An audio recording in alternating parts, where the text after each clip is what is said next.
More Americans died in this war than in every other U.S. war combined. It turned neighbors into enemies, brothers into killers, and nearly erased the United States from the map. How did one nation reach the point where it chose war against itself? This is the American Civil War. By the end of this video, you'll understand why this conflict wasn't just about battles and generals, but about identity, power, freedom, and a question that almost destroyed America. Could a divided nation survive? And the most surprising part? The war didn't truly end when the fighting stopped. Before the first shot was fired, America was already cracking. By the mid-1800s, the United States was expanding fast. New states, new land, new opportunities. But every expansion raised the same explosive question. Would slavery be allowed or not? The North and South were becoming two different worlds. The North was industrializing. Cities, factories, railroads. Wage labor, immigration. The South depended on agriculture, especially cotton, and on enslaved labor to sustain it. These differences weren't just economic. They shaped culture, politics, and identity.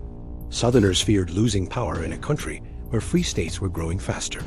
Northerners increasingly saw slavery as morally wrong and dangerous to democracy. Every compromise was temporary. Every debate grew louder. Then came the breaking point. In 1860, Abraham Lincoln was elected president. He wasn't calling for immediate abolition everywhere, but he was firmly against the expansion of slavery. To Southern leaders, that was enough. They believed their way of life was under threat. One by one, Southern states seceded from the Union. They formed a new nation, the Confederate States of America.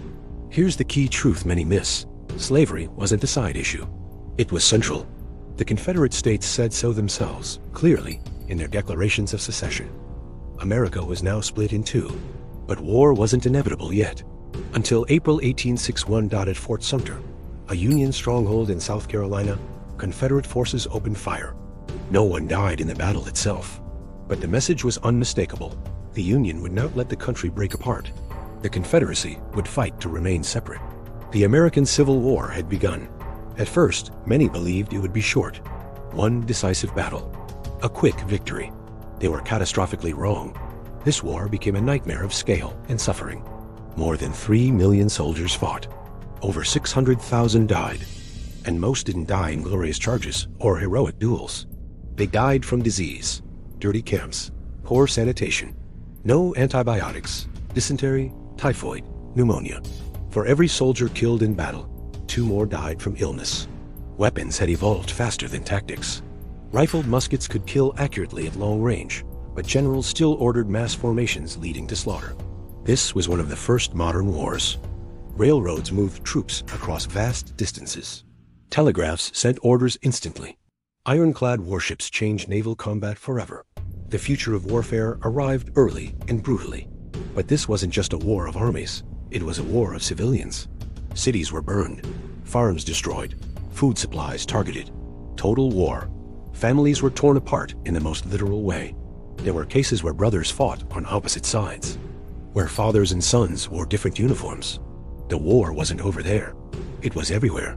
And now, here's the moment that changes how many people understand this war. Around halfway through the conflict, the Union's goal shifted. At the start, the North fought to preserve the Union, not to end slavery. That changed in 1863. Abraham Lincoln issued the Emancipation Proclamation. This document didn't immediately free all enslaved people, but it transformed the war. Slavery was now officially a target of destruction.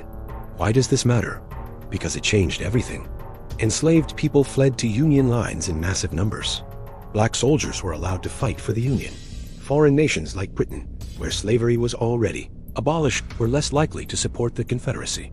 What began as a war to preserve a nation became a war to redefine it.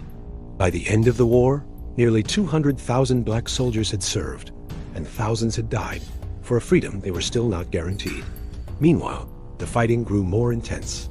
Battles like Antietam, Gettysburg, and Shiloh left tens of thousands dead in days or even hours. Gettysburg alone claimed over 50,000 casualties. Fields turned into mass graves. And for the first time, civilians saw the horror directly. Photography captured real bodies, real faces, real death. Americans could no longer romanticize war. As the years dragged on, exhaustion set in. The South was being strangled by blockades. The North was bleeding manpower and morale.